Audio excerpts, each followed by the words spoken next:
Bonjour à tous. Nous allons pouvoir commencer le webinaire.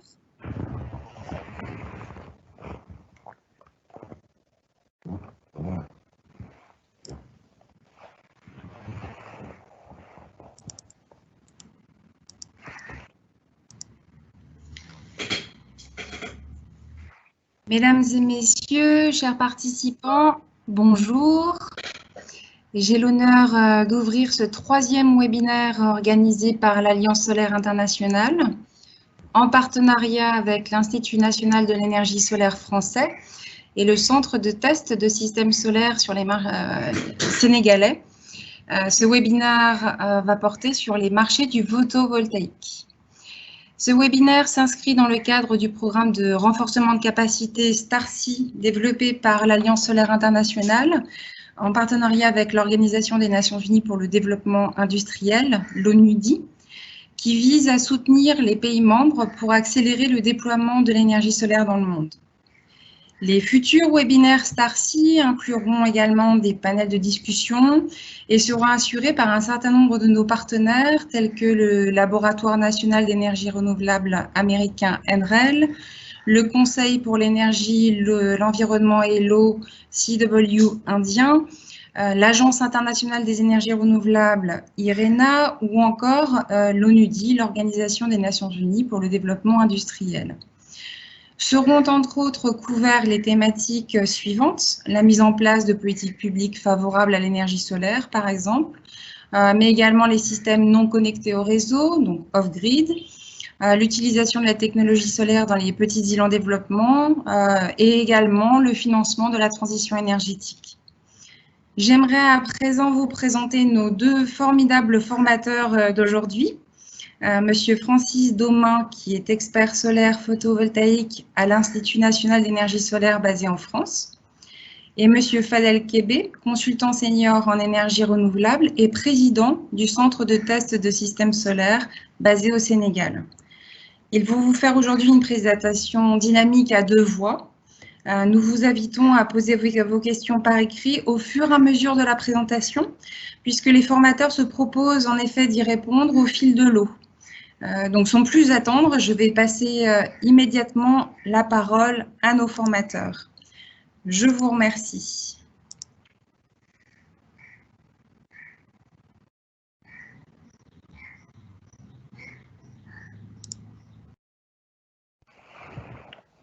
Francis? Oui, bonjour. Alors j'ai un petit souci, parce que je viens juste de pouvoir lancer mon PowerPoint. Donc, bonjour à tout le monde, si on est en direct. Je voulais savoir, est-ce que vous voyez mon PowerPoint? Oui, mais il faut le mettre en version... D'accord, ok. Donc, En partagé. Il n'est pas partagé pour l'instant? Pas encore. Ah. Alors, il semblait l'avoir partagé, mais c'est une question de secondes.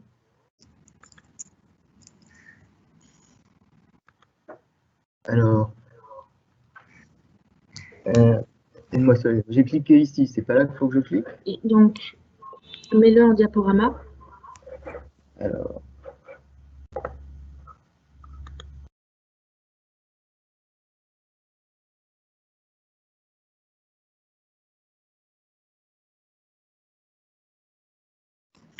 On vous demande juste quelques secondes. Désolée pour caler le début du webinaire. Merci beaucoup. C'est toujours les joies du direct, n'est-ce pas?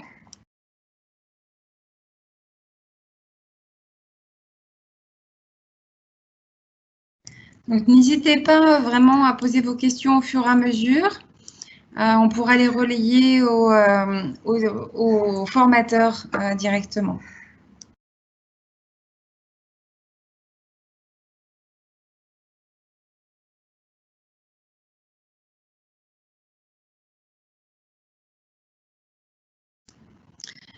Francis, c'est à toi. Tu peux enlever le mute, réactiver ton micro dès que tu es prêt. D'accord. Donc, est-ce que vous me voyez? Est-ce que le micro fonctionne maintenant? Oui, c'est parfait. Et vous voyez le PowerPoint? On te voit un peu en contre-jour. Si tu as une lumière, ça serait parfait. Et sinon, on te voit toi et on voit le PowerPoint. Ah bah voilà, la lumière fut. J'ai la chance d'avoir sur ce bureau de la lumière. Bien, vous voyez PowerPoint, vous voyez, je peux commencer dans ce cas. Parfait. Allez, c'est parti. Bien, donc c'est parti donc pour ce premier. Voilà, ça y est. Donc cette série de 3 webinaires, donc là aujourd'hui c'est le premier webinaire avec notre sujet du jour, la problématique énergétique, ce qui va nous conduire ensuite à la ressource solaire. Donc ça c'est ce qu'on va voir durant l'heure et demie qui vient. Il y aura un deuxième webinaire le 16 juin sur l'introduction au photovoltaïque et sur le marché du photovoltaïque. Et ensuite, un troisième webinaire qui est prévu courant juillet en 2 parties sur le photovoltaïque appliqué à l'Afrique et une étude de cas appliquée à l'Afrique aussi. Donc, on n'a pas encore beaucoup de données sur cette partie-là. Donc, je commence, moi et Fadel, ensemble, en fait, sur cette partie webinaire 1. Alors, donc, on va commencer par le contexte énergétique mondial. Actuellement, ce que l'on peut voir, donc il y a beaucoup de graphiques sur ce slide. Le premier graphique en haut à gauche nous montre en fait que la population humaine, depuis l'origine de l'humanité, a augmenté très rapidement ces derniers temps. Avec l'augmentation du confort, de la consommation énergétique, comme on peut voir sur le graphique 2, on consomme de plus en plus d'énergie. Ce qui fait que, en fait, sur le troisième graphique en bas, on a la consommation, enfin les réserves d'énergie dans différentes sources d'énergie. Là, c'est principalement donc le pétrole, avec les ressources connues et l'exploitation de ces ressources. Alors, je pense que pour un certain nombre d'entre vous, vous devez connaître le pic de Hubert. Alors, ce monsieur Hubert, en fait, avait prédit aux États-Unis le pic de la production pour 1971. Alors, ça faisait bien rire au début, mais effectivement, à partir de 1972, la production de pétrole a décru aux États-Unis. Et donc, en fait, les moyens de prévoir les pics de production sont relativement bons et fiables pour les connaisseurs. Et globalement, au niveau de la planète, on sait qu'il y aura un pic de Hubert pour l'ensemble de la production de pétrole, ce qui devait se faire vers les années 2008, 2010 ou peut-être actuellement. Alors, ce qui se passe, c'est que maintenant, on va puiser de plus en plus de pétrole profond, on récupère des schistes bitumineux, ce qui fait qu'en fait, les États-Unis, par exemple, sont redevenus quasiment premier producteur mondial de pétrole. Donc, on prolonge la ressource en pétrole, alors qu'actuellement, une bonne partie de notre consommation énergétique dépend du pétrole, mais aussi du gaz et du charbon. L'influence de toute cette consommation énergétique qui émet beaucoup de CO2, comme on peut voir sur le dernier graphique en bas à droite, c'est en fait un réchauffement climatique avec des moyennes de température qui augmentent de plus en plus. Alors, concernant toutes ces réserves d'énergie et possibilités de croissance, il y a une étude qui a été faite par le Club de Rome en 1972 et un rapport Midwo. Donc, ce rapport, c'est des chercheurs du MIT aux États-Unis qui ont créé un modèle à 5 paramètres sur la population humaine, la réserve en énergie et en ressources, la nourriture, la pollution, et ils ont étudié quelle était l'évolution de l'ensemble de la planète Terre avec des ressources finies. Et suivant ce modèle à 5 paramètres, il montre qu'en fait, vers les années 2030, on atteint un maximum, on commence à épuiser les ressources, et après, on a de diminution de la population, une augmentation de la pollution, et donc de moins en moins de possibilités de vivre correctement sur notre planète. Ce modèle a été réactualisé en 2012 avec 15 paramètres, qui a à peu près les mêmes conclusions. Donc ici, ce rapport Midwo actuellement est a priori encore relativement valable, ce qui montre bien la la pertinence et le fait, comme disent un certain nombre de personnes, c'est qu'en fait, on est dans un monde fini, avec des ressources finies, et que on continue comme si de rien n'était, et à un moment, il faudra bien qu'il y ait moins de consommation d'énergie ou qu'on change de consommation énergétique. Alors, plus récemment, il y a eu la COP 21 en 2015 à Paris, où pour une fois, 196 pays se sont mis d'accord sur effectivement, il faut faire quelque chose pour éviter le réchauffement climatique et donc indirectement moins puiser de pétrole et moins puiser dans les stocks de pétrole. Le but étant d'avoir un réchauffement climatique en dessous de 2 degrés par rapport au niveau pré-industriel à l'origine. Et si possible, même peut-être moins. Donc ça, c'était en 2015 et pour l'instant, on est en 2020 et on ne peut pas dire qu'on ait beaucoup avancé dans ce sens. Donc, comme quoi, c'est vraiment difficile de se passer du pétrole et des énergies fossiles. Je ne sais pas s'il y a des questions. Pour l'instant, j'en vois pas. Faudrait peut-être que... Non, Solène? Pas de questions en attendant, Francis. D'accord, parce que là, j'ai pas mis le système pour voir les questions, donc éventuellement, bon, vous faites signe. Hein. Oui, ça marche. Pour l'instant, tout est clair, parfait. Voilà. Alors, je passe dans ce cas au slide suivant, qui permet de fixer un petit peu mieux où on en est et sur quoi on peut agir par rapport à cette problématique. Alors, il y a un monsieur Oishi Kaya qui a fait ce qu'on appelle l'équation de Kaya, donc qui est un japonais, qui en fait a mis un peu en équation les émissions de gaz à effet de serre au niveau de la planète. Alors, les émissions de gaz à effet de serre, actuellement, elles sont de 6 gigatech, c'est-à-dire gigatonnes équivalent carbone. C'est une quantité assez énorme de carbone que l'on émet par an dans l'atmosphère. Actuellement, on émet 6, peut-être même un peu plus, 8, parce que 6, c'est déjà un chiffre qui date de 10-15 ans, on va dire. Actuellement, la biosphère terrestre est capable d'absorber 3 gigatech. Donc, en fait, on émet quelque part 2 fois trop de carbone dans l'atmosphère par rapport à ce que la planète Terre serait capable d'absorber en plus du cycle normal du carbone. Donc, d'après ce professeur japonais, les émissions de gaz à effet de serre au niveau de la planète sont le produit des gaz à effet de serre par TEP. Alors, TEP, c'est tonnes équivalent pétrole, c'est les émissions de gaz par une équivalence de consommation énergétique. Donc, cette valeur, on peut la multiplier aussi par le TEP par PIB, c'est-à-dire par production de produits intérieurs bruts, donc de richesse, on émet, on consomme, je veux dire, de l'énergie. Donc, on a une certaine consommation de TEP par dollar de PIB en quantité. Ensuite, ça, c'est multiplié par le PIB par personne, par la population mondiale, donc par personne. Et en final, c'est multiplié par la population mondiale. Donc, toute cette chaîne de multiplication nous permet de calculer approximativement les émissions de gaz à effet de serre au niveau de la planète. Alors, sur quels paramètres est-ce que l'on peut agir? Alors, ça peut être bien de disserter, mais très honnêtement, on ne va pas agir sur la population. Ça va être difficile de diminuer notre population volontairement, en tout cas. Ensuite, le PIB par population, c'est la richesse par personne. Est-ce qu'on peut diminuer notre richesse par personne? Ça paraît difficile, sachant qu'on cherche à avoir tous plus de richesse, à avoir plus de moyens de voyager, ou de voyager, ou ne serait-ce de simplement vivre dans certains pays.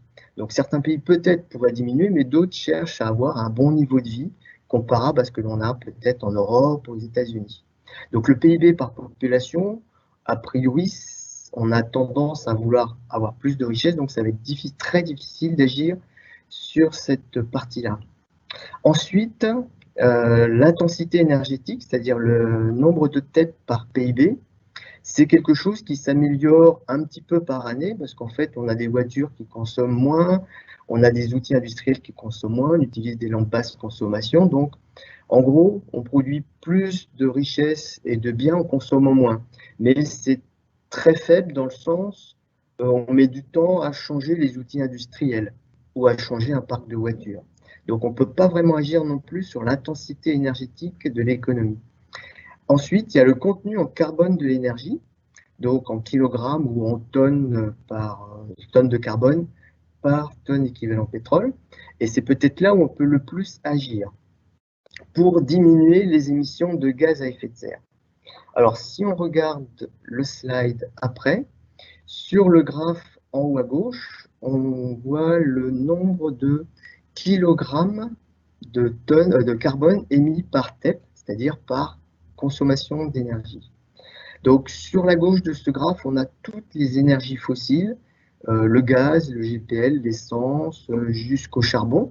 Donc, tout ça, bien sûr, c'est des énergies fossiles fortement carbonées. Et quand on utilise ces énergies-là, on envoie dans l'atmosphère beaucoup de carbone. Par contre, si on va du côté de l'hydroélectricité, de l'hydraulique, du photovoltaïque, enfin, de l'énergie solaire plus généralement, et des autres énergies renouvelables, on voit que pour celles-ci, le contenu en carbone est beaucoup plus faible. Donc, il y a une solution, ça serait très clairement de se diminuer l'utilisation des énergies fossiles et d'aller beaucoup plus vers les énergies carbonées. Alors, le graphe juste en dessous, donc le camembert, montre la consommation énergétique actuelle. Donc, actuellement, on est à 32% de pétrole, 29% de charbon, 23% de gaz. Donc, on peut dire qu'on est à 80% au niveau mondial en utilisation d'énergie fossile. Sachant que c'est des énergies fossiles, on a des ressources finies. Donc, sur le graphe complètement à droite, on a différents cercles, avec un cercle gris qui représente le stock de charbon, le stock de pétrole, de gaz au-dessus, et le petit cercle jaune, enfin orange, représente en fait la consommation énergétique de l'humanité par an. Donc, on a un certain nombre d'années de ressources d'énergie fossile, et le grand cercle jaune représente l'énergie solaire disponible à la surface de la planète. Donc, on voit que la ressource en énergie solaire est vraiment énorme. Elle est de l'ordre de 10 000 fois plus que la consommation en énergie de l'humanité. Après, on a aussi des ressources en énergie éolienne, hydraulique, biomasse, mais on voit que ces ressources sont beaucoup plus faibles. Ce sont aussi des ressources qui dépendent de l'énergie solaire, puisque c'est l'énergie solaire transformée en énergie éolienne, hydraulique, tout ça. Donc, très clairement, pour continuer à consommer beaucoup d'énergie, si on ne veut pas baisser notre niveau de vie et de confort, bah, c'est surtout en énergie solaire qu'il faudrait se diriger, puisque la ressource est énorme. Alors, les énergies solaires, bah, en fait, il doit y en avoir quelque part, et bien sûr, il y en a à peu près partout sur la planète. Donc, on voit qu'à peu près partout sur la planète, on a de l'énergie solaire, principalement au niveau de l'équateur, et de moins en moins lorsqu'on va au niveau des pôles. Alors, peut-être que Fadel aurait des informations à nous donner sur l'énergie solaire en Afrique, puisqu'on a une belle carte de l'Afrique de l'Ouest. Fadel, je te passe un peu la main. Oui, merci beaucoup Francis pour cette belle introduction effectivement qui pose bien cette problématique effectivement de l'énergie face à la consommation mondiale et toutes ces problématiques de changement climatique et de pollution atmosphérique. Et donc, comme tu viens de le dire, effectivement, l'énergie solaire, comme l'a deviné aussi nos deux amis qui sont là, c'est une source d'énergie qui est vraiment présente et qui est abondante et qu'il faudrait penser effectivement à exploiter. C'est vrai que la carte que vous avez montrée donne une certaine répartition donc, de ces jugements solaires à travers le monde. Et comme tu viens de le dire, l'Afrique de l'Ouest, en tout cas, a un potentiel énorme. Si on regarde effectivement les quantités d'énergie qui sont mises en jeu, c'est véritablement une source d'énergie à dompter pour pouvoir effectivement réussir cette transition énergétique, de passer de l'utilisation de l'énergie fossile qui finalement nous pollue en tonnes de CO2 pour aller vers ce qu'on appelle des énergies beaucoup plus propres. Donc, ceci nous amène aussi à dire Sur le slide suivant, Francis. Oui, je passe. Et sur le slide suivant, ceci nous amène à dire que donc, finalement, effectivement, cette énergie renouvelable, particulièrement l'énergie solaire, elle peut être utilisée pour pouvoir continuer, comme l'a bien vu en fait notre spécialiste japonais, on ne peut pas effectivement diminuer en fait notre confort, on ne peut pas, disons, s'extirper donc de certaines utilisations. Et donc, heureusement, cette énergie renouvelable nous présente beaucoup donc, de possibilités en termes d'utilisation. Si vous regardez, disons, sur le schéma qui est en haut, à gauche, nous avons effectivement le solaire qui peut être utilisé sous forme de solaire passif. Donc, c'est en fait le fameux effet de serre qu'on peut utiliser pour pouvoir chauffer des bâtiments. Ensuite, en termes de solaire actif thermique, l'énergie solaire aussi photovoltaïque peut être utilisée pour pouvoir produire de l'eau chaude. Et donc là, on parle du solaire thermique avec cette illustration de ce chauffe-eau solaire qui est mis sur le toit. Et beaucoup plus loin, effectivement, sur cette image qui est très rigolote, en fait, avec ces chameaux sur lesquels nous avons effectivement la production d'électricité, parce que comme on le verra plus tard dans des séminaires qui viennent, nous pouvons produire de l'électricité à partir donc de l'énergie solaire. En Afrique, dans certaines zones où quand même il y a une absence fortement du grid, absence, disons, des réseaux conventionnels, hein, l'énergie solaire aussi peut être utilisée pour des applications beaucoup plus d'usage productif, comme vous le voyez ici dans le solaire passif, dans le séchage des éléments. Là, vous avez par exemple un séchoir solaire qui est installé au Sénégal dans le sud-ouest, dans le cadre d'un projet qui permet de pouvoir en fait aider à éviter les pertes post-récolte. Ça veut dire que nous avons beaucoup de céréales qui sont produites pendant la saison des pluies. Et donc, pour éviter donc de les perdre, on peut utiliser donc le solaire pour le transformer en séchant, en stabilisant des produits. C'est la même chose pour, disons, l'exploitation, en fait, disons, de certains produits comme le riz ici. On peut aussi utiliser l'énergie solaire photovoltaïque pour pouvoir alimenter des systèmes de battage, comme l'illustre cette image où nous avons la possibilité de pouvoir, en fait, alimenter des moteurs pour pouvoir, en fait, transformer des produits agricoles. Et enfin, tout à fait, donc en bas, le solaire aussi, en fait, réussit bien avec, disons, une forme d'utilisation qui est le pompage, parce que le pompage permet de faire donc l'utilisation du solaire direct avec donc des dispositions de stockage beaucoup plus friendly, comme par exemple les réservoirs. Donc finalement, donc, cette énergie solaire qui est là va nous permettre de pouvoir, sur différents usages, de pouvoir, disons, répondre à des besoins de l'humanité tout en restant sur de la production propre. On peut aller donc sur le slide suivant. OK. Alors maintenant, ce potentiel solaire photovoltaïque, pour pouvoir l'adopter et pouvoir aujourd'hui l'utiliser comme source d'énergie sur les différentes utilisations que nous avons citées, on va essayer de comprendre comme quelque part comment ça se passe, parce qu'il va falloir effectivement voir finalement quelle est la quantité d'énergie que nous recevons au sol pour pouvoir évaluer effectivement la quantité d'énergie solaire qu'il faudrait dimensionner pour tel ou tel type d'application. Tout en fait provient, disons, du soleil en fait, parce que ce qui se passe, c'est qu'en fait c'est le soleil qui, à travers sa composition, va permettre des réactions thermonucléaires. Et donc, ces réactions thermonucléaires qui vont transformer des grandes quantités d'hélium, donc 638 millions de tonnes, et 35 d'hydrogène du moins, et 634 millions de tonnes d'hélium, qui vont finalement, effectivement, en fait, créer une certaine fusion. Et cette fusion aura pour résultat, en fait, un certain rayonnement. Et ce rayonnement va être propagé.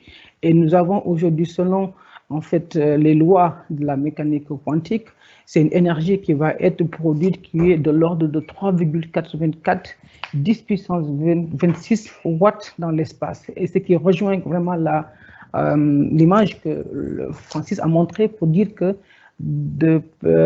part de l'ensemble des énergies en fait que nous avons, vraiment le solaire reste une énergie vraiment propellante. Et cette énergie donc va nous provenir donc du soleil, qui va donc l'envoyer donc au niveau de toutes les planètes. Et la planète Terre que nous avons va en recevoir une très bonne partie. Et cette partie maintenant va se représenter selon ce qu'on appelle la constante solaire. Ça veut dire que la portion de rayonnement que nous avons qui est disponible est de l'ordre de 1367 watts par mètre carré, que tout le monde en fait au niveau de la planète que nous allons recevoir. Après, maintenant, c'est réellement, il faut comprendre, va traverser une atmosphère pour arriver jusqu'au sol pour permettre donc son exploitation. On dit qu'en ciel dégagé, si l'atmosphère n'est pas très donc turbulente, nous pouvons arriver à avoir jusqu'à 1000 watts par mètre carré. Ce qui est considérable quand on regarde, disons, les consommations humaines.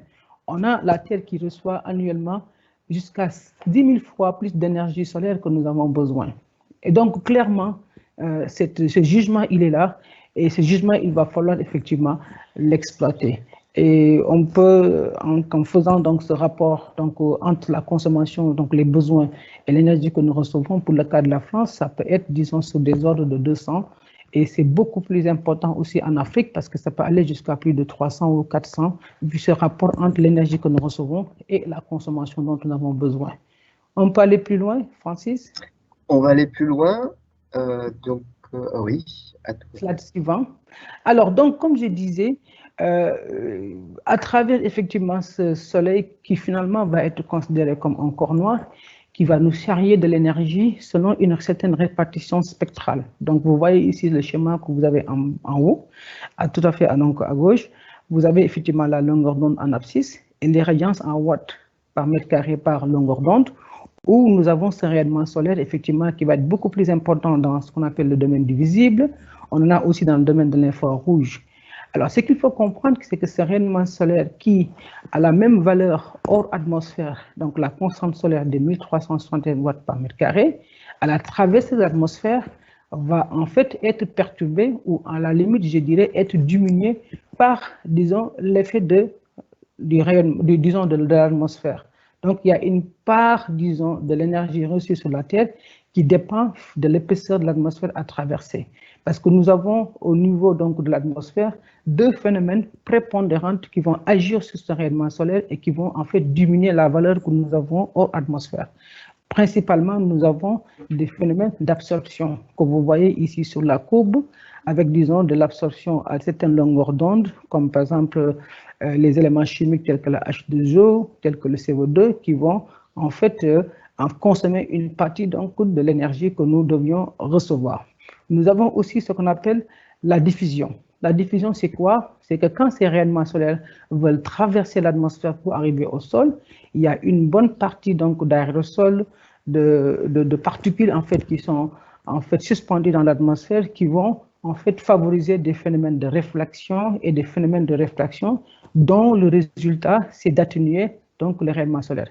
Et donc finalement, il va falloir, disons, modéliser ce qu'on appelle une air mass pour dire maintenant, si on veut savoir la quantité d'énergie qui traverse donc l'atmosphère, il va falloir effectivement quantifier, calculer pour pouvoir en fait regarder au sol qu'est-ce que nous avons en quantité d'énergie qui en fait arrive au sol. Et nous avons ainsi plusieurs donc spectres que nous considérons dans l'utilisation du rayonnement solaire en termes de calcul.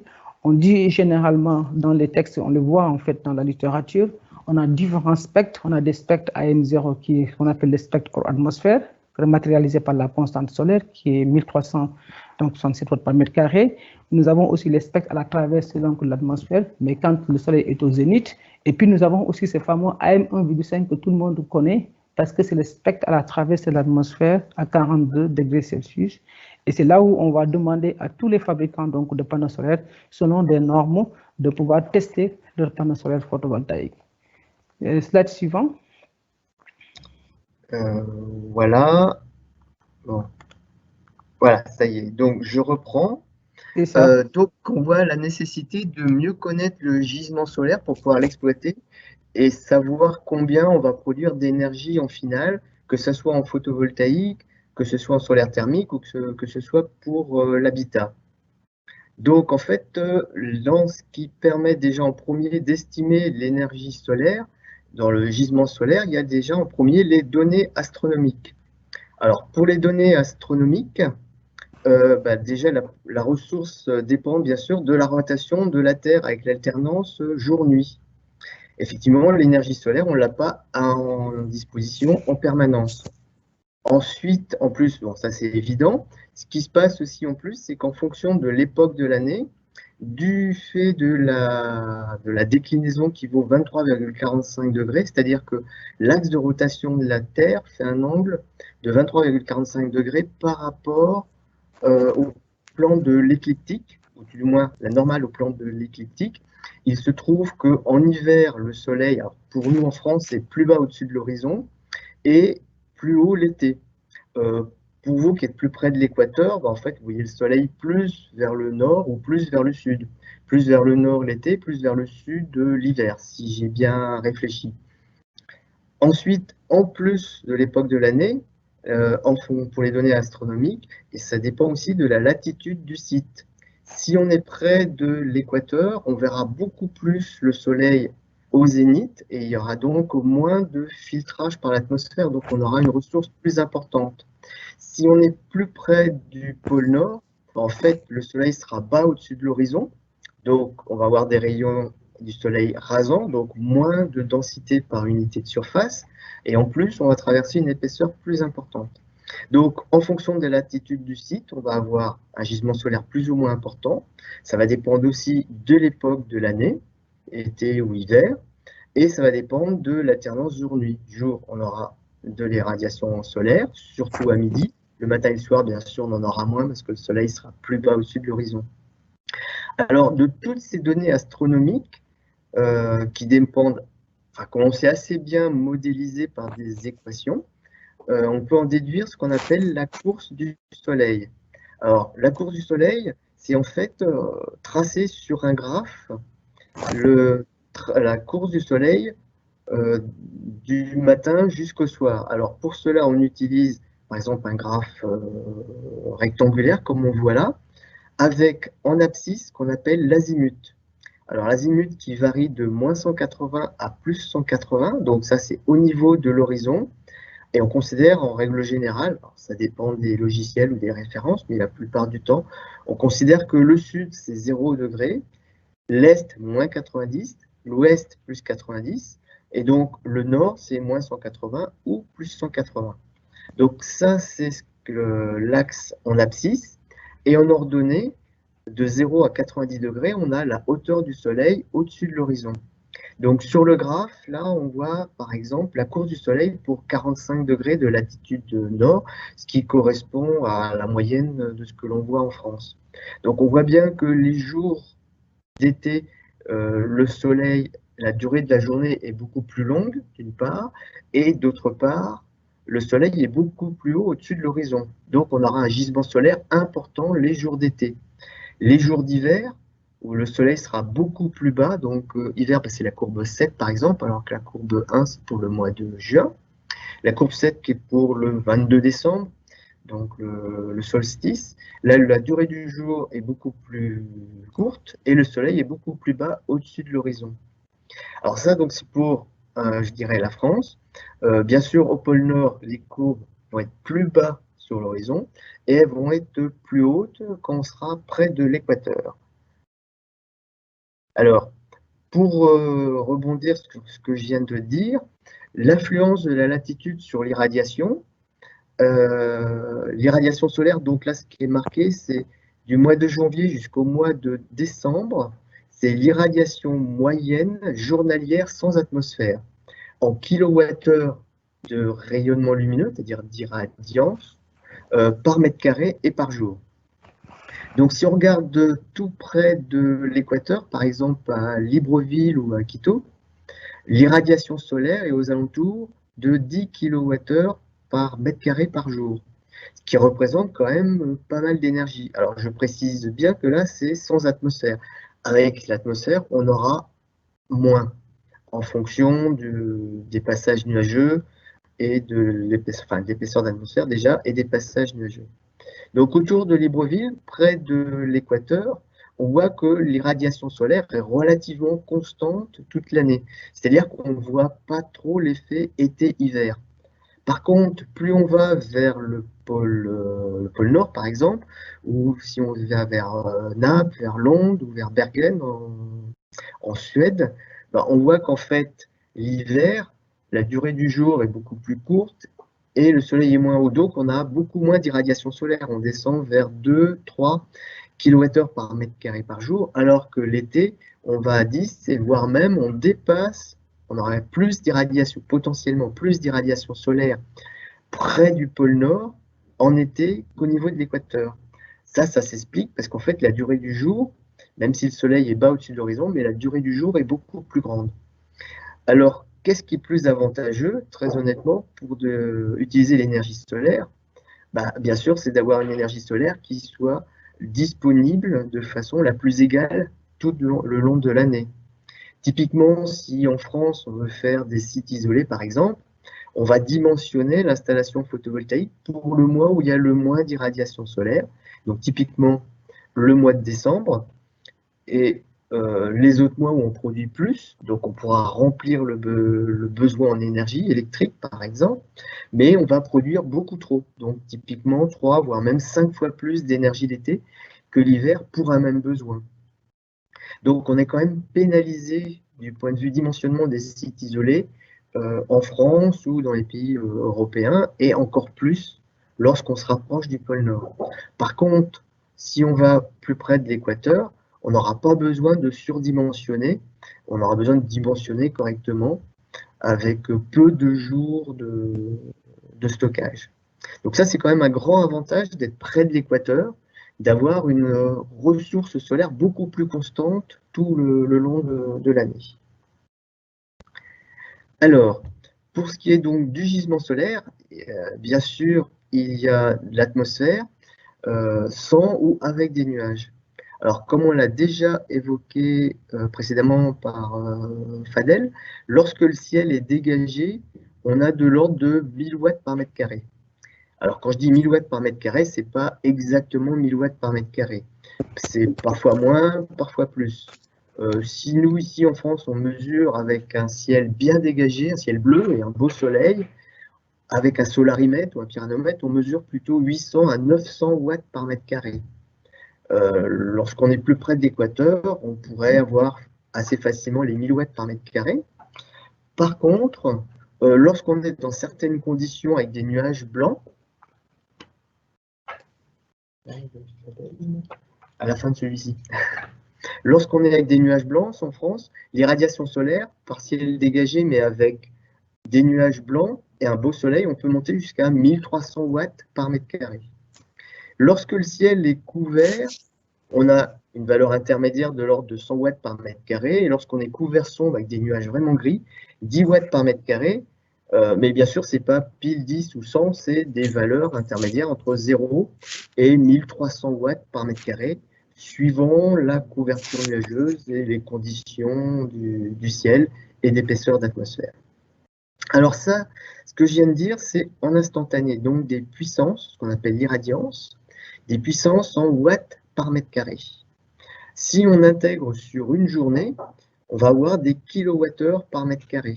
Donc, comme on peut voir sur le graphe en bas à gauche, sur une journée, on a donc le soleil qui se lève, qui monte, qui passe par le zénith puis qui redescend.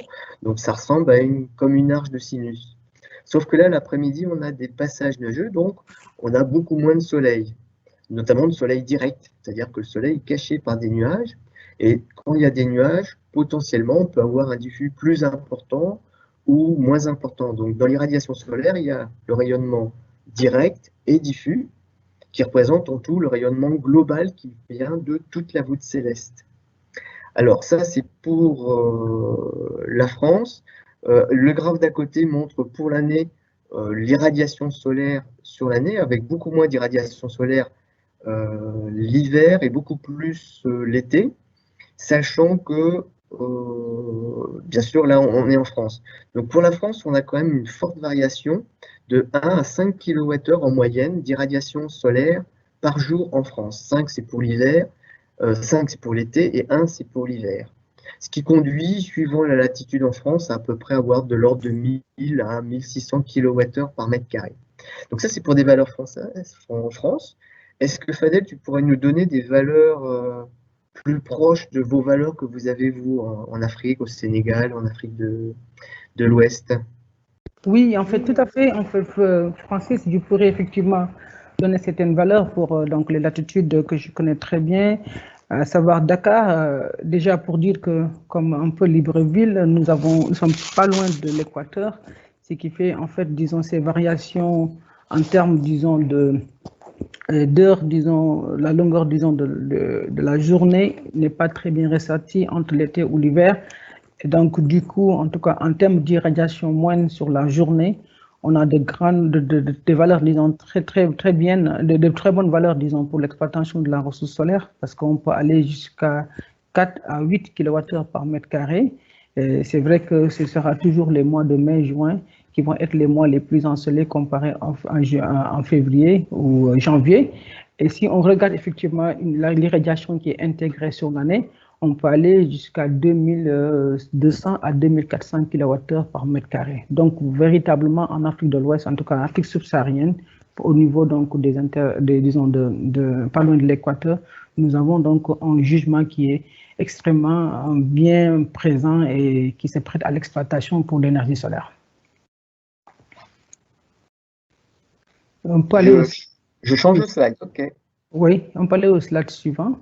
Voilà. Alors, tout ça, effectivement, nous avons ces cartes en fait de jugement dans le monde et qui nous montrent effectivement par rapport à tous ces phénomènes que nous venons de dire, ça veut dire que dès qu'on commence à traverser l'atmosphère, nous avons effectivement ce rayonnement solaire au sol qui dépend de la latitude du lieu, qui dépend effectivement, disons, de l'atmosphère qui est traversée en termes, disons, d'absorption ou diffusion. Et là, on voit clairement que dans les zones intertropicales, cette valeur, disons, de l'ensoleillement est très importante et elle peut aller jusqu'à 2500 kWh par mètre carré. Et par rapport, disons, aux latitudes moyennes, on voit donc cette quantité qui est beaucoup moins importante, due au phénomène dont on a parlé. Certains moments de l'année, on produit bien. D'autres moments de l'année, nous avons effectivement le rayonnement solaire qui n'est pas très bien produit. Mais globalement, nous avons un jugement qui est là, qui est présent et qui peut se prêter à être exploité pour pouvoir répondre à des besoins effectivement de production d'électricité pour l'énergie renouvelable, donc particulièrement les solaires photovoltaïques. On peut aller au slide suivant.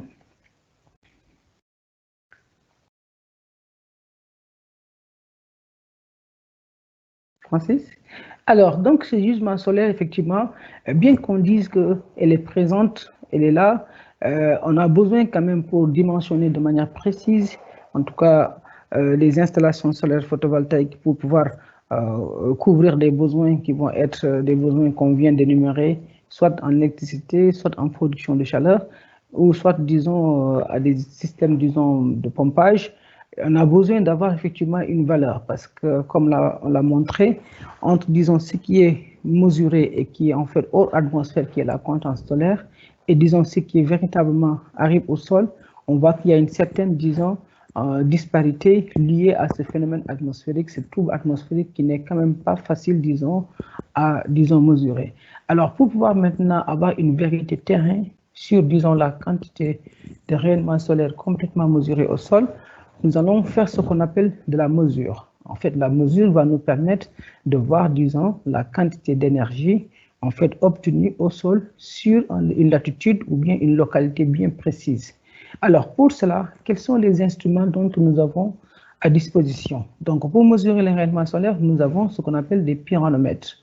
Là, vous voyez donc dans le slide en haut, tout à fait, donc à droite, nous avons deux types de pyronomètres. Donc, on a un pyronomètre qui est sans cache, qui va nous permettre finalement de mesurer ce qu'on appelle l'ensoleillement global qui arrive au sol. Donc, c'est la composition du global, et du direct et disons et du diffus qui est en fait l'ensemble des rayonnements solaires qui, à la traversée de l'atmosphère, arrivent au sol. Si nous voulons avoir, disons, cette composante qu'on appelle la composante diffuse, il va falloir qu'on munisse notre pyronomètre d'un cache. Et ce cache va permettre de mesurer que la part du rayonnement solaire qui arrive au sol, mais qui est réfléchi ou bien qui est diffusé en fait par, disons, les différents objets que nous trouvons autour de la Terre. En tout cas, le pyronomètre va nous permettre d'avoir un peu le nombre de kilowattheures par mètre carré par jour qui est en fait réellement mesuré donc, dans un lieu géographique.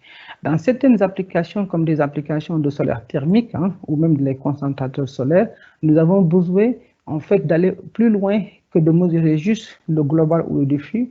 On a besoin d'avoir ce qu'on appelle la composante normale, le DNI du rayonnement solaire.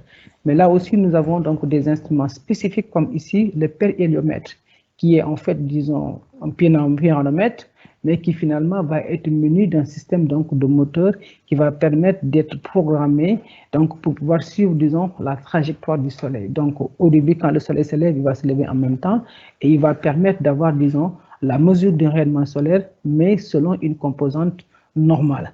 Et en fait, nous avons ce qu'on appelle des héliographes. Les héliographes ne mesurent pas la puissance des radiations, mais ils vont plutôt mesurer la durée de l'ensoleillement.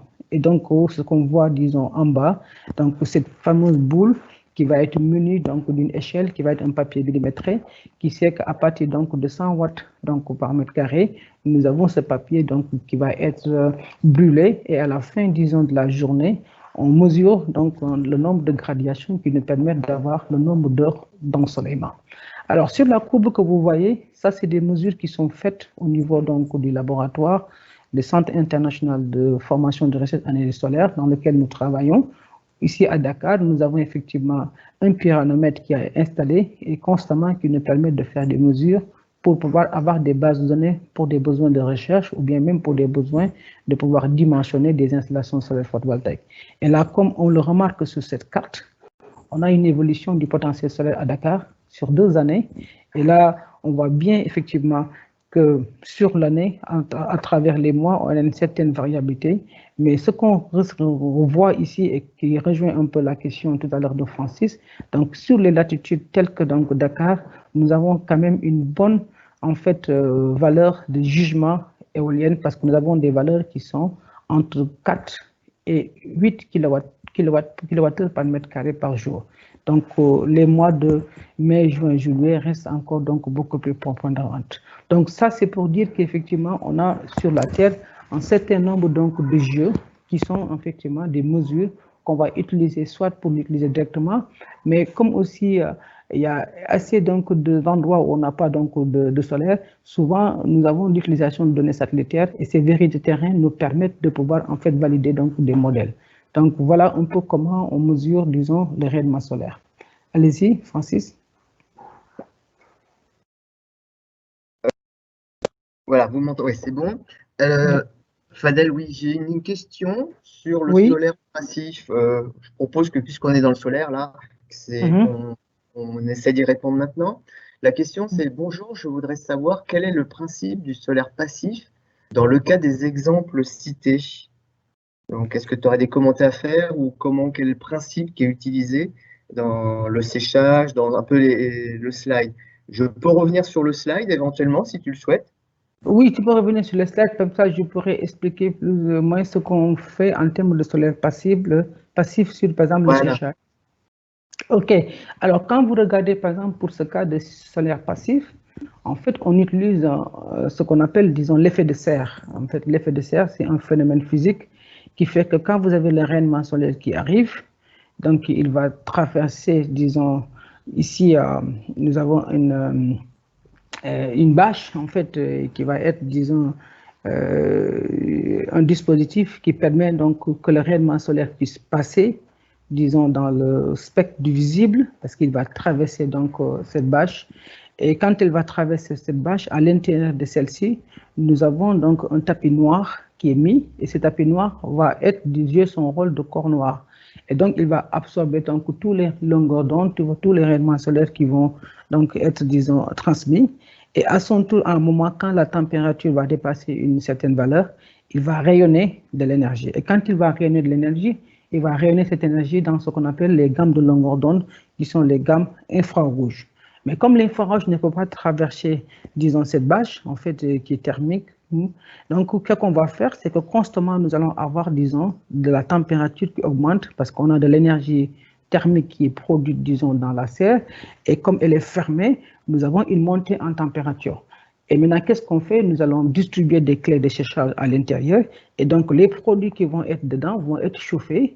Et donc, on aura de la vapeur d'eau. Et donc, ce qui fait que les produits vont être, disons, dépourvus donc, de l'eau. Et à travers des dispositifs d'extracteurs d'air, nous renouvelons constamment, disons, l'air qui est dans la serre une fois que, disons, c'est saturé.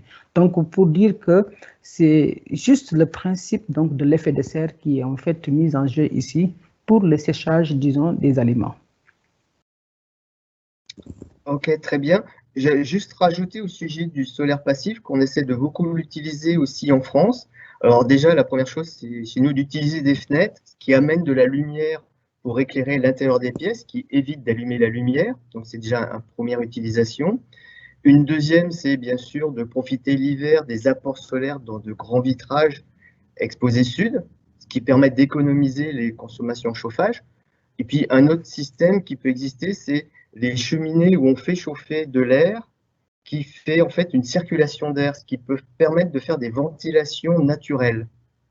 Voilà, il y a beaucoup de systèmes passifs qui font que ça rend service et que ça économise de l'énergie parce qu'on n'utilise pas de ventilateur, on n'utilise pas de système qui consomme de l'énergie. On utilise l'énergie solaire à travers un vitrage ou sans vitrage pour, par exemple, sécher des aliments, comme tu as exposé, mais aussi renouveler l'air ou des choses comme ça, ou ne serait-ce que déjà l'éclairage.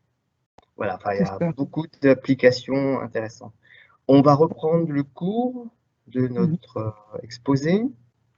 Donc, on est arrivé ici. Au niveau des masques. Au niveau des masques, je vais poursuivre. Donc, au niveau des masques, en fait, la ressource solaire, là, on a déjà bien vu tout ce qui arrive au niveau du sol, mais avant d'arriver au niveau du sol, le rayonnement solaire, le plus important, c'est le rayonnement solaire direct, qui représente une bonne partie de l'irradiation solaire que l'on reçoit dans le plan des modules, des capteurs tels qu'ils sont. Et ce rayonnement solaire, en fait, peut être intercepté suivant les cas, soit par un relief lointain, donc typiquement, ça peut être des montagnes, comme nous ici, on a par exemple à l'Inès, autour de nous, il y a des montagnes assez hautes. Donc, le matin et le soir, on a moins de rayonnement solaire parce que le soleil est derrière les montagnes. Donc ça fait ce qu'on appelle un masque lointain.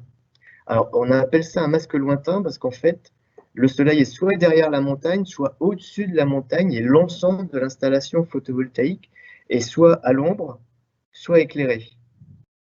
Par contre, on a aussi parfois des masques proches, comme on peut voir sur le dessin en bas à droite, où on montre qu'en fait, on a une installation typiquement photovoltaïque, et on a l'ombrage d'un arbre ou d'une maison qui va se déplacer sur le champ photovoltaïque. C'est-à-dire que là, on n'a pas un phénomène de tout ou rien, on a des modules qui sont éclairés et donc qui vont produire, et d'autres qui ne vont pas produire.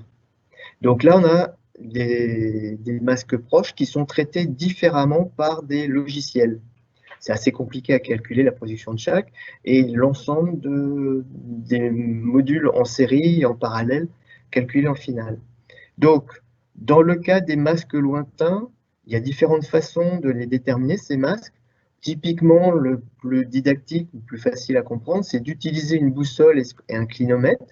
La boussole, c'est une boussole qui permet de savoir quel est l'azimut des montagnes ou des points culminants des montagnes qui sont autour de notre site. Et le clinomètre, c'est à peu près l'équivalent de la boussole, mais c'est en vertical pour mesurer la hauteur au-dessus de l'horizon de notre montagne. Donc, on mesure les différents points culminants haut et bas des montagnes qui sont autour, et ça, on peut les tracer sur le graphe que je vous ai commenté tout à l'heure sur la course du soleil. Je ne sais pas si vous voyez en bas, au milieu, il y a un graphe qui représente la course du soleil, typiquement pour la France, là, je dirais, et on a des différents points qui sont relevés avec typiquement une boussole et un clinomètre pour savoir quelle est la hauteur de l'horizon. Et donc, on voit là où le soleil est sous l'horizon des montagnes et au-dessus de l'horizon. Donc, ça permet d'avoir une idée de l'influence du masque. Ce genre de points peuvent être entrés dans des logiciels qui calculent l'irradiation solaire en moins que l'on aura dans le point, enfin, au lieu considéré. Donc ça, c'est une information importante parce que ce que l'on veut, en fait, dans notre étude, c'est savoir là où on est, combien on va avoir d'irradiation solaire disponible qui va être transformée en énergie électrique. Donc ça fait partie de l'étude et des données que l'on a besoin. Alors s'il y a peu de montagnes, on peut se passer de faire l'étude, mais s'il y a des montagnes assez importantes, là, ça peut être intéressant de regarder quelle est la perte de production, d'irradiation solaire et donc de production que l'on aura de toute façon. Pour le masque proche, c'est un peu différent. Dans ce sens-là, il faut utiliser des logiciels plus sophistiqués où on rentre en 3 dimensions, enfin, sur un plan de masse avec en hauteur, l'installation photovoltaïque, les maisons ou les arbres qui sont autour, et le logiciel calcule la position du soleil dans le ciel et l'influence, l'ombrage des maisons, par exemple, comme on voit sur l'exemple là, l'ombrage sur le champ photovoltaïque. Donc, il calcule, il détermine pour chaque module l'ombrage de chaque module et l'influence de la production globale des modules en série et des strings en parallèle. Voilà, donc ça, quand même, ça peut avoir son influence et tout ça, ça peut être calculé par des logiciels.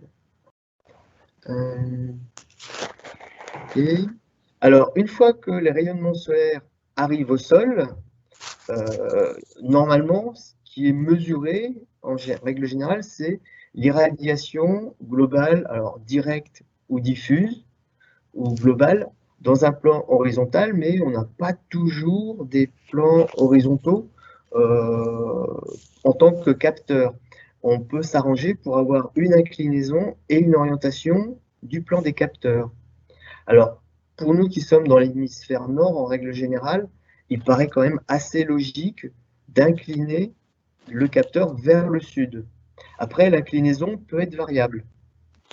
Alors, l'inclinaison peut être variable dans le sens, ça peut être fonction de la toiture que l'on a, mais aussi, on peut avoir une inclinaison optimum qui permet d'avoir un maximum de production.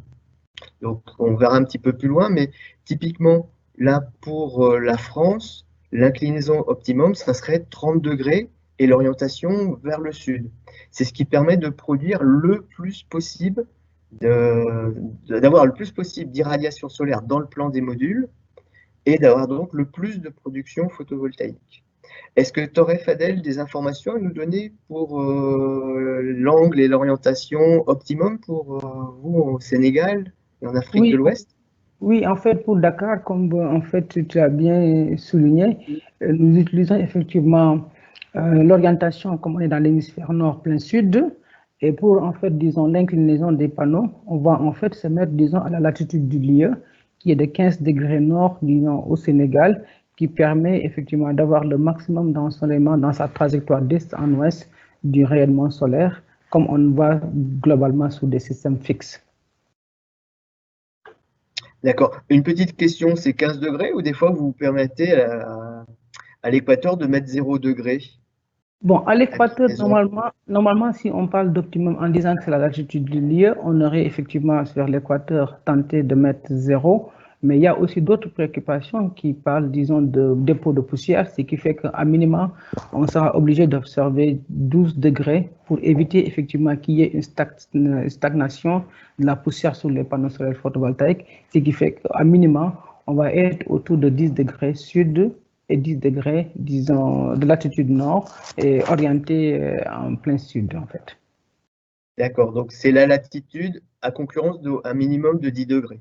De 10 degrés pour éviter qu'on ait, en fait, disons, une orientation, une inclinaison horizontale qui favorise quand même dans certains endroits, disons, le dépôt de poussière qui est un véritable problème en Afrique. Le jugement est là, et si on ne fait pas attention, comme on ne fait pas, disons, des nettoyages fréquents, il faudrait toujours donner la possibilité qu'il y ait une inclinaison pour que ça se nettoie, disons, dans certains cas, tout seul, en fait. Ok, d'accord. Merci, Fadel. Ensuite, donc, une fois que les rayonnements solaires arrivent au sol et qu'on est dans un plan incliné, donc ce qui arrive dans notre plan incliné, c'est le rayonnement direct du soleil, le rayonnement diffus de la voûte céleste avec ou sans nuage, donc c'est la partie diffus, et on peut avoir une partie qui est réfléchie sur le sol. C'est ce que l'on appelle l'albédo. Alors l'albédo, en fait, ça peut se mesurer avec 2 pyranomètres, un qui mesure les radiations qui arrivent dans un plan horizontal et l'autre qui est dirigé vers le sol. Et donc on mesure ce qui est réfléchi par le sol et on divise par ce qui arrive dans un plan horizontal de la voûte céleste et ça fait un certain ratio. Si l'albédo valait 1, ça veut dire qu'on a 100% de réflexion. Ça arrive pratiquement pas. Et 0%, ça veut dire qu'on n'a aucune réflexion. En fait, quand on regarde l'albédo en règle générale pour de l'herbe, du sable, de la terre, on a en moyenne 0,2. c'est-à-dire 20% de réflexion. Pour nous, en France, en montagne, quand il y a de la neige, on peut avoir un albédo qui peut monter jusqu'à, avec de la neige fraîche, 80-90%.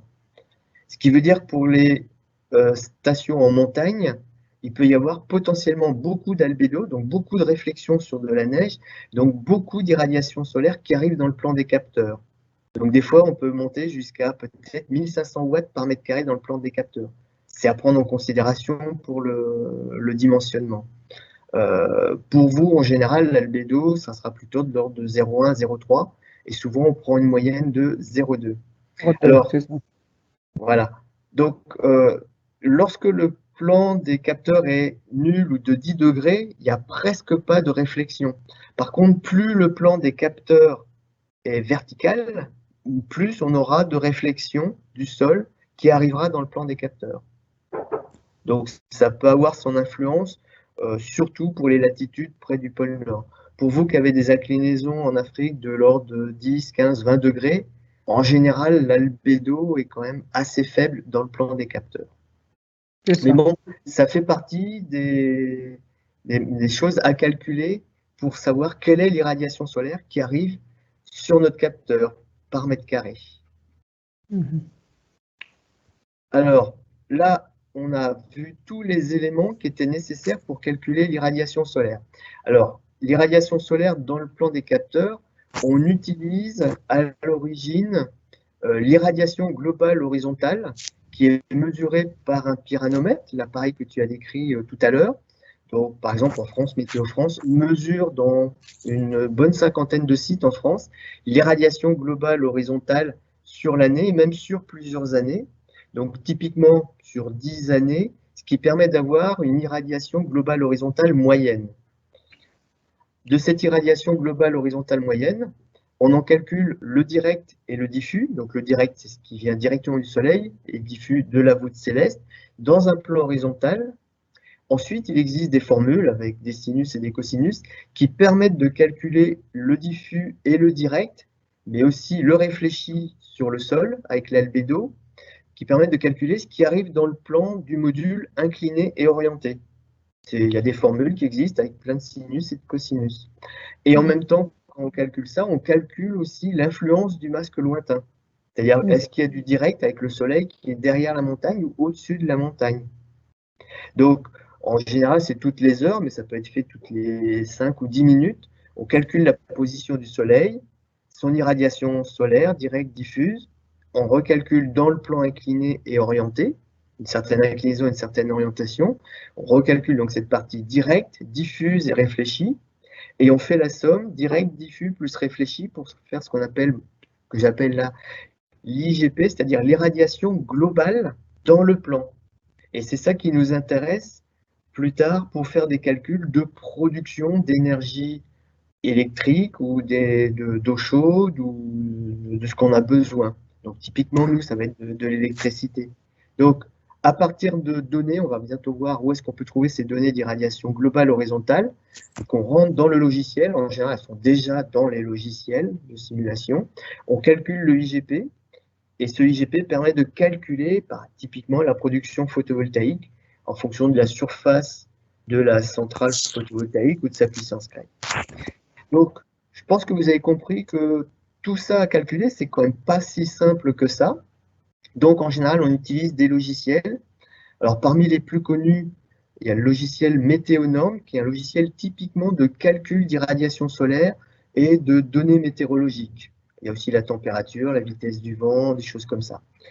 Il existe des logiciels comme PVGIS, PV6, PVSOL, qui, eux, permettent de calculer l'irradiation solaire et en même temps qu'on calcule l'irradiation solaire, qui vont jusqu'à calculer la production électrique de l'installation photovoltaïque, puisqu'il y a intérêt à calculer heure par heure ou 10 minutes par 10 minutes l'ensemble de la production.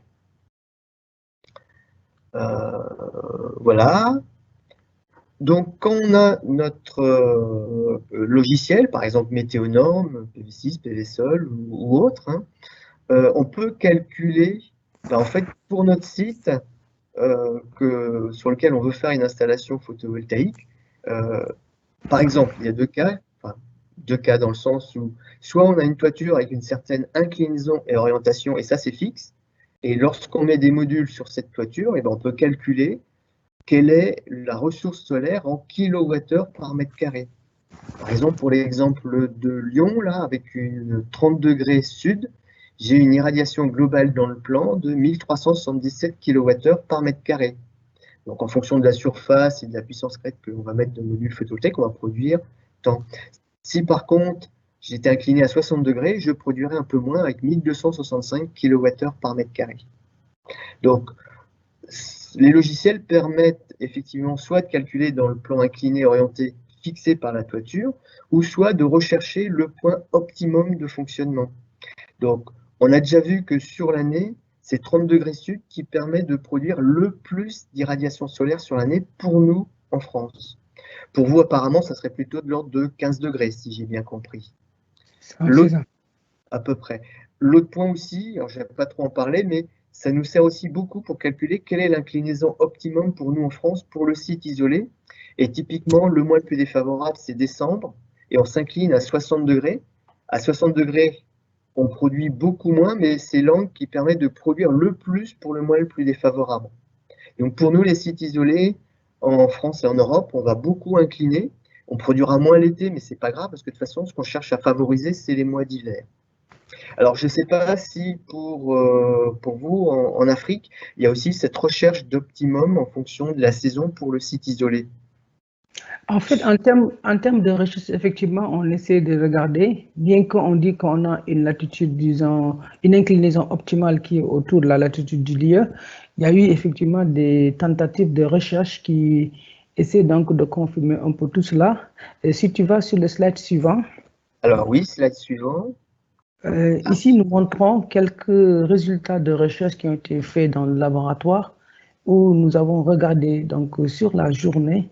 C'est la représentation effectivement des gisements solaires à différentes latitudes et comme on le voit, il y a quand même une petite différence. Il y a une petite différence en termes, disons, de valeur donc d'ensoleillement mesuré quand on en fait change de latitude.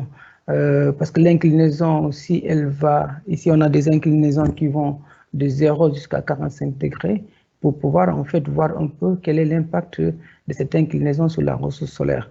On voit manifestement effectivement qu'il y a des différences, mais si on regarde en se mettant effectivement sur, disons, la latitude, disons, optimale qui est la latitude du lieu, on parvient à récupérer effectivement le maximum donc d'irradiation solaire. Pour dire que comme nous, on n'est pas loin de l'équateur, disons, ces phénomènes d'alternance en termes donc de jour et nuit ou de durée effectivement de la longueur, disons, de la journée, fait que c'est peu, disons, influent, disons, l'inclinaison. Et donc, en règle générale, qu'est-ce qu'on applique pour pouvoir faciliter les dimensionnements et être dans cet optimum? Pour dimensionner, on va orienter pleinement dans le sud parce qu'on a l'hémisphère nord, mais aussi on va incliner en utilisant la latitude donc, du lieu. Francis? Ok. Juste, je passe au slide suivant. Oui, mais allez-y.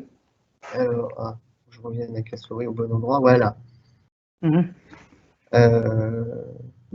peux le commenter. Je te laisserai dire toi lesquels tu utilises. Donc, en fait, ce qui est important, c'est de trouver des ressources en gisement solaire pour alimenter les logiciels quand les logiciels n'ont pas ces données. Donc, alors, il y a longtemps, il existait des livres. Il y a l'Atlas solaire français, il y en a aussi un pour l'Europe, European Solar Radiation Atlas. Maintenant, bien sûr, on utilise des logiciels et il y a des données qui sont, pour certaines, gratuites sur Internet, comme PVGIS, par exemple, qu'on utilise pas mal, nous, en France. Il y a Satellite aussi, NRL, donc les données de la NASA, avec RedScreen, et la NASA aussi.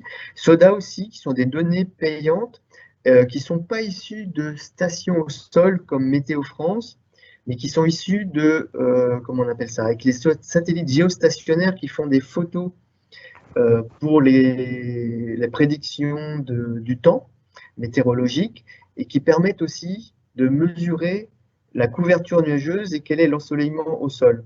Et ça permet en fait de faire des statistiques, d'avoir l'irradiation solaire en direct et de faire aussi des statistiques. Donc là, c'est des données, ce qu'on appelle des données satellitaires. Il y a Switch, il y a Solimi, Helioclim aussi, enfin, comme Soda, Météo France, SolarGIS. Donc SolarGIS, c'est comme Soda, c'est des données satellitaires, alors que les données Météo France, c'est des données au sol, avec a priori plus de précision, mais une moins bonne couverture sur l'ensemble d'un pays. Alors que les données satellitaires permettent d'avoir une meilleure couverture, puisqu'en fait, c'est des photos qui sont bien représentatives de l'ensemble de la couverture d'un pays. Quelles sont les données, toi, que tu utilises plutôt pour tes études? Alors, en fait, pour dire l'importance et l'intérêt d'avoir effectivement ces ressources en jugement solaire, en Afrique d'abord, avant de peut-être parler des bases de données qu'on utilise, c'est que le véritable problème que nous rencontrons en Afrique pour pouvoir travailler correctement dans le dimensionnement des installations solaires photovoltaïques, c'est qu'il y a crucialement une absence de données, de mesures.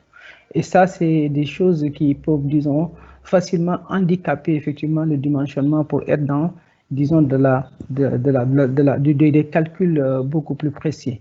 Alors, effectivement, parmi l'ensemble donc de ces sites, hein, ou en tout cas des jugements, globalement, il y a en fait Rescreen qu'on utilise beaucoup avec donc les données de la NASA, parce que ça permet facilement, dès que tu connais la latitude et la longitude du lieu, tu peux sortir, disons, la valeur d'ensoleillement, donc en kWh par mètre carré par jour sur les 12 mois de l'année et la température dont on a besoin pour dimensionner.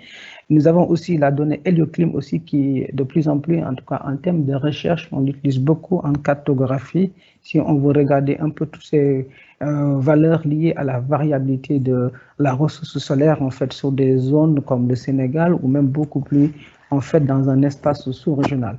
En tout cas, c'est de dire que si vraiment quelqu'un travaille aussi bien dans le domaine, disons, du dimensionnement technique professionnel que dans le domaine de la recherche, il est extrêmement important de connaître ces jugements parce que, en tout cas, les bases de données de mesure en fait, de vérité terrain, surtout dans les zones africaines, sont des éléments qu'il va falloir améliorer parce qu'il y a quasiment une absence de données pour faire une bonne couverture, en fait, des zones pour assurer en tout cas un bon dimensionnement.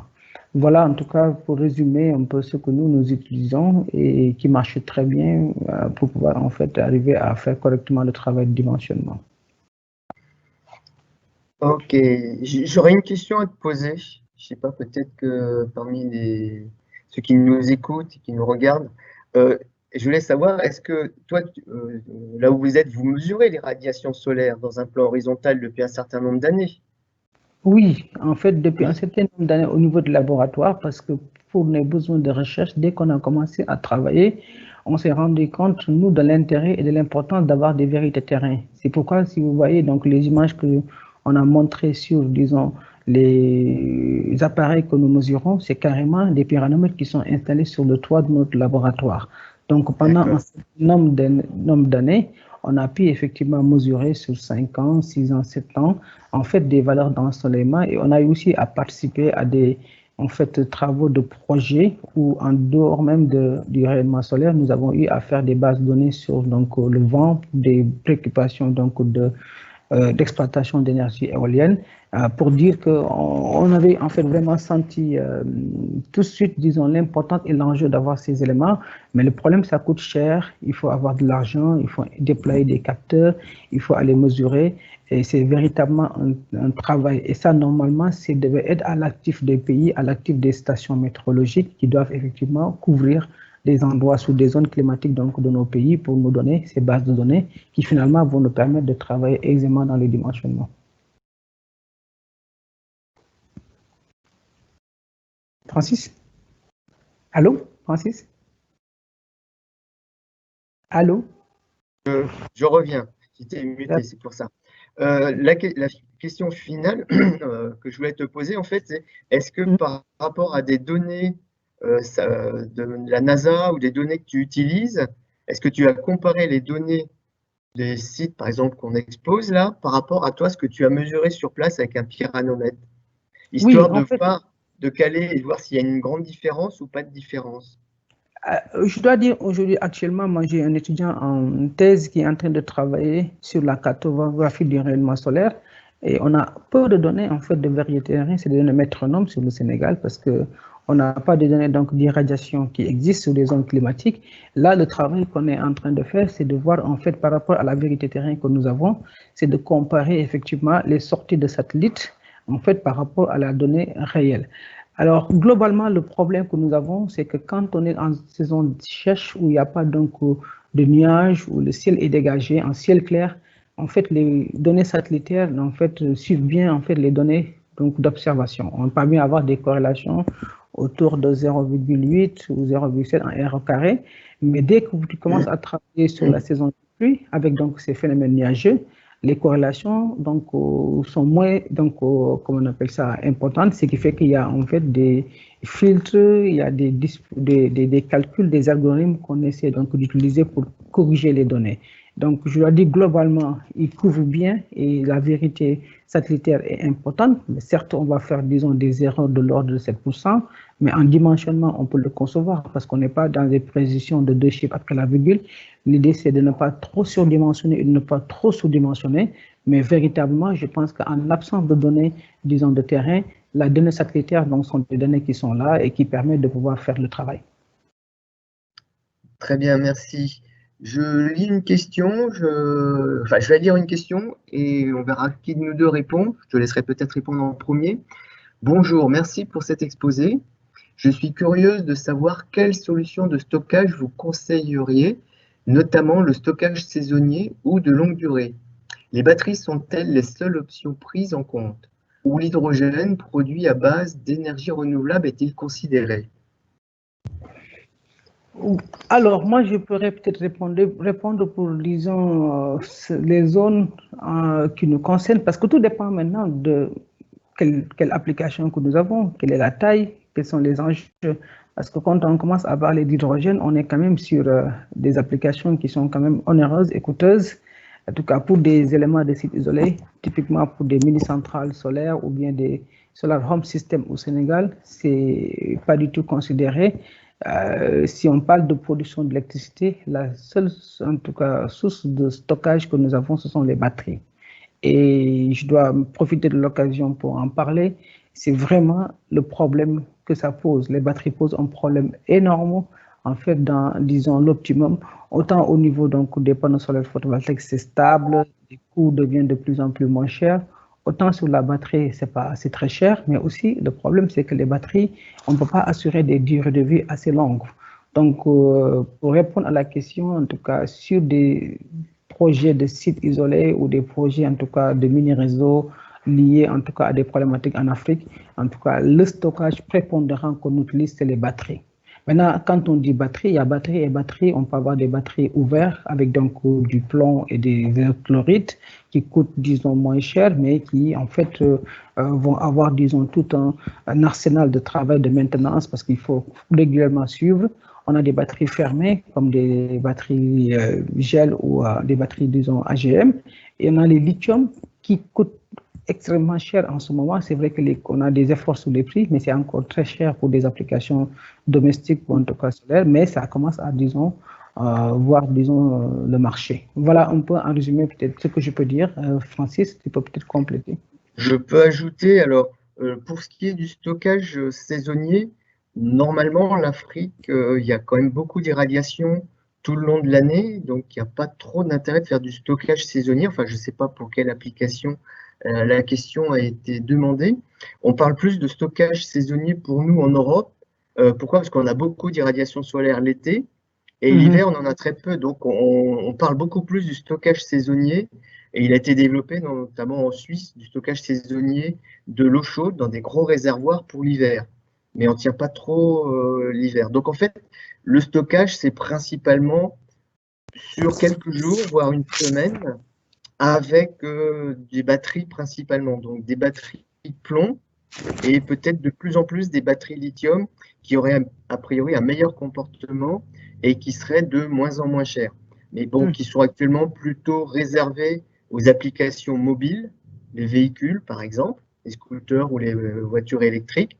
Et pour les applications stationnaires, ça serait encore principalement des batteries plomb, avec l'utilisation d'acide et de plomb et la difficulté de recyclage, enfin d'utilisation et de recyclage.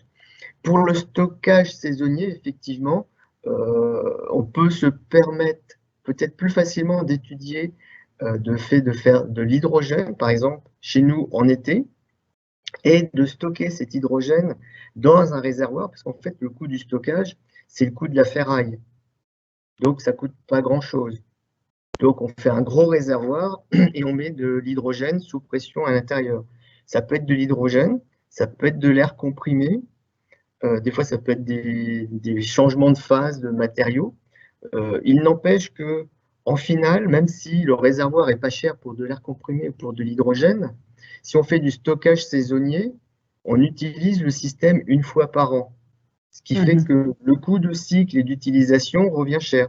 Si je stocke 1000 kWh l'été pour les utiliser l'hiver, bah, j'ai investi une certaine somme qui va être utilisée 20 fois en stockage, déstockage, sur 20 ans par exemple.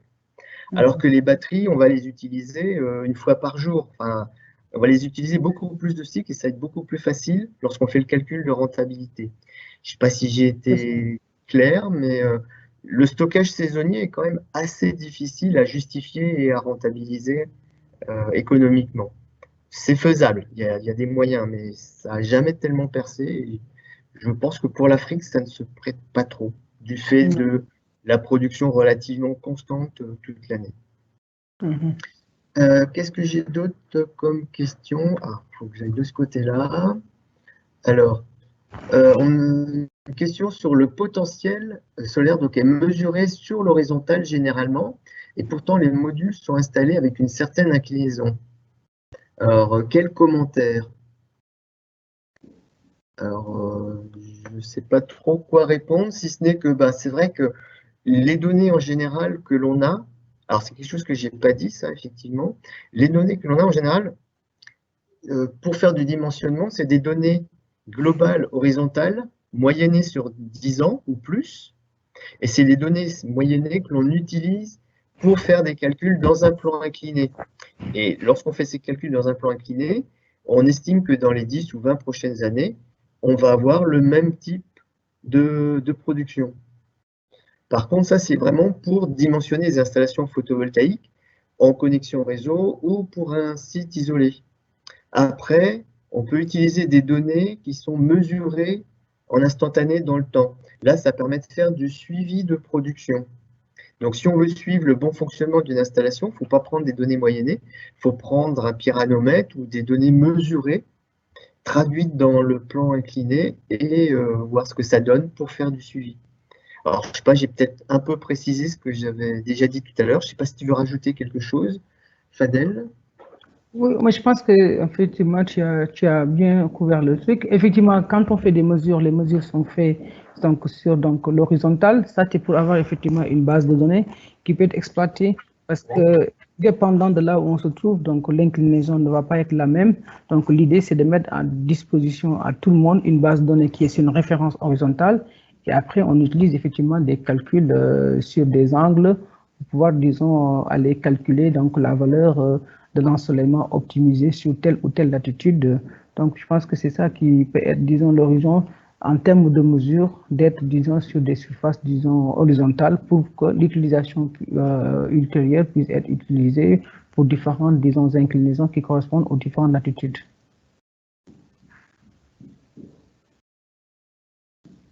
Ok, donc je reprends la main. Donc là, j'ai 3 ou 4 questions.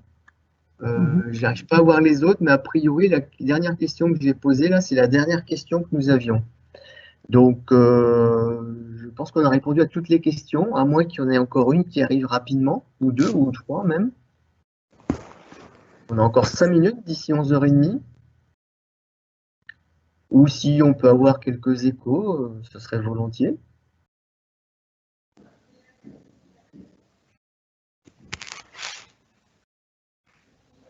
Moi, je ne vois rien bouger dans ma barre de questions et de réponses sur les événements en direct.